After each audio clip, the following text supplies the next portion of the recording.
Nagawa mo. Pinakawalan yung amoy. Nagpakawala si Inday. Buti nga amoy lang eh. Hindi nagpakawala ng nawasa to eh. Dati nawasa ang pinapakawalan niya. Muntik na ako umihi dyan sa tabi-tabi. Kaso takot ako sa ahas. Hindi ka naman tutuklawin. Bakit? Siyempre, madiriin din ang ahas, kala mo ba? Ay, namimili din. Namimili din yan. Depende sa tuka. Mabaho, sabi niya. Ayan, nagkalat parang natunahan. Hayop na yan. Init.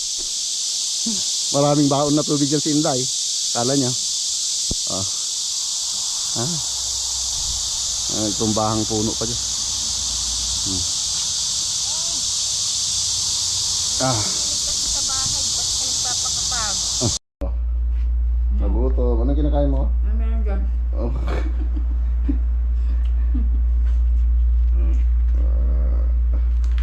Wala na. Hindi namin natapos yung alas 5. Mahirap gabihin sa daan. Kaya namin gabihin. Kaya bukas matatapos na. Uwi na kami bukas. Okay. Sarap pa. Ayan talaga yung binayaran ko yung teddy bear na to eh. Alam niyo ba kung magkano yan? Ang galing ng teddy bear nila guys. Napaka-creative. Ayos yan na may kape. Kunin ko pa yung yelo niya. Good morning guys. Nandito kami ngayon sa CU. Bibili ng aming baon na tubig. Diyan kami natulog. Diyan. Crema Motel. Yan. Pupunta na kami ngayon sa bike path uli.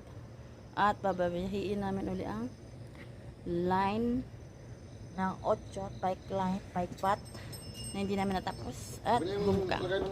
Anyong! Ayun na si Mayor. Oh, hey. Bye. See you later. No, haggard dyan. Haggard dyan. Yun o? No. Yung Ano? Ano yan?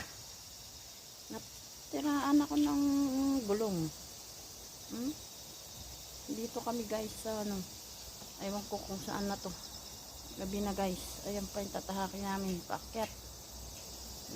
Galing na kami dun. Diyan, galing na kami dyan.